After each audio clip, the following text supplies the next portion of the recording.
भावव्रत सूक्त मंत्र 3 ऋग्वेद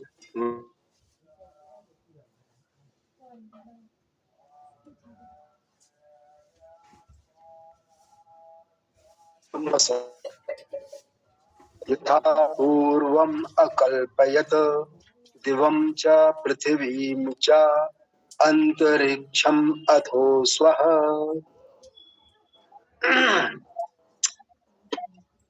ये मंत्र हम लोगों ने शायद ज्योतिष की कक्षा के समय आचार्य लोकेश जी ने रखा था, इसलिए इसमें मैंने टिक लगाया हुआ है। तो यहाँ पर बात आ रही सूर्य चंद्र मसव, तो सूर्य चंद्रम असव, तो क्या हो गया? सूर्य और चंद्र को धाता धारण करने वाला धा धातु से है। यथा पूर्वम, जैसा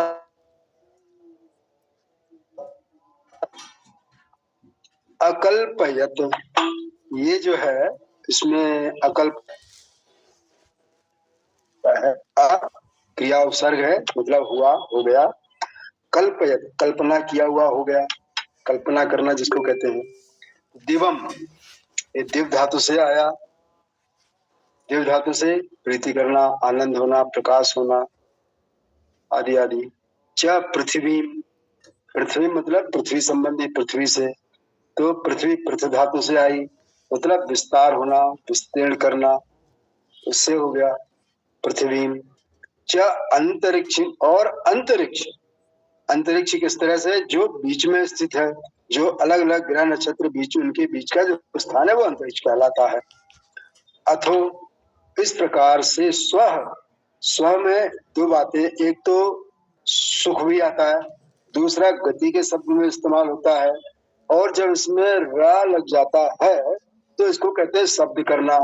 और सु सीधा बना दिए स्वागतम में स्वधन आगतम, तो वहां पर बन जाता है ऐश्वर्य होना, सुधातु से उत्पन्न होना, ये भी आता है प्रेरणा करना।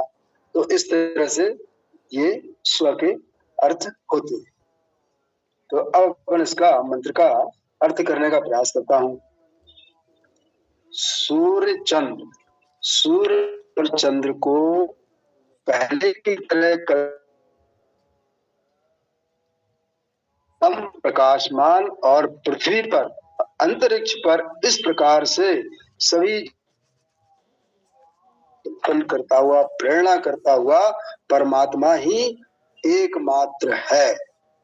अब इसका अपन भावार्थ देखते हैं अपने वेदांत में क्या है। धारण करने वाले अर्थात विधाता ईश्वर ने पूर्व के समान, पहले के समान सूर्य और चंद्र को रचा बनाया, कल्पना की।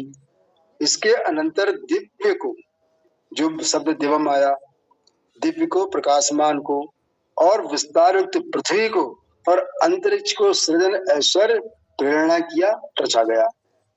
ये आया इसका भावार्थ। अब उसके बाद करता हूँ पंडित गंगा सहाय उपाध्याय जी क्या लिखते हैं अपने अर्थ में।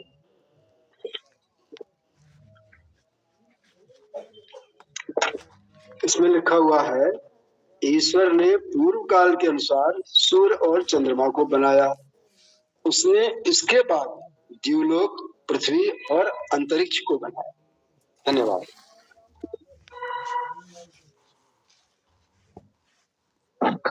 ये ठीक बात है। पहले की भांति सूर्य चंद्र आदि को रचा।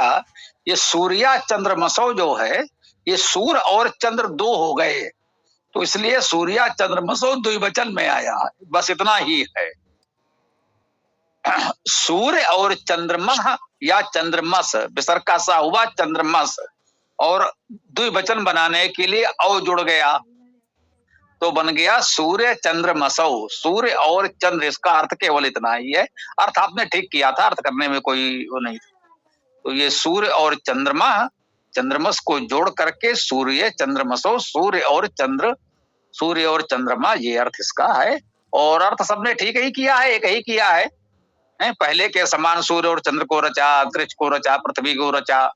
तो सृष्ट सूक्त है, स्पष्ट रूप से ये बात कही जा रही है, बिल्कुल ठीक है। ओम। और कोई बात रखनी हो तो आप लोग रखें। जो अब आर्य समाज वाला पढ़ दें। जी जी अवश्य।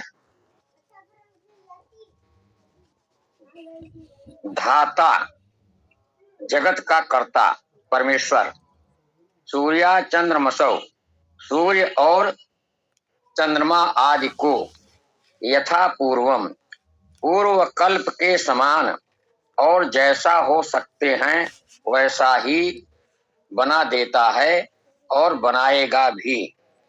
दिवम द्युलोक च और पृथ्वी च और अंतरिक्षम अंतरिक्ष अथ तथा स्व प्रकाशमान पदार्थों को बनाता है। अब इसका भावार्थ पढ़ दे रहे हैं गुरुदेव।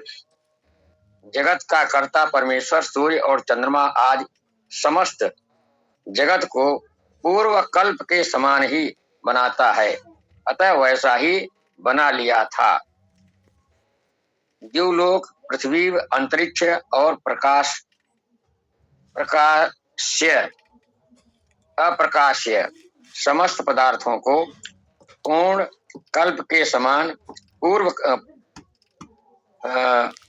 इसमें पूर्ण लिखा हुआ है, पूर्व कल्प के समान ही बनाता और बनाएगा भी।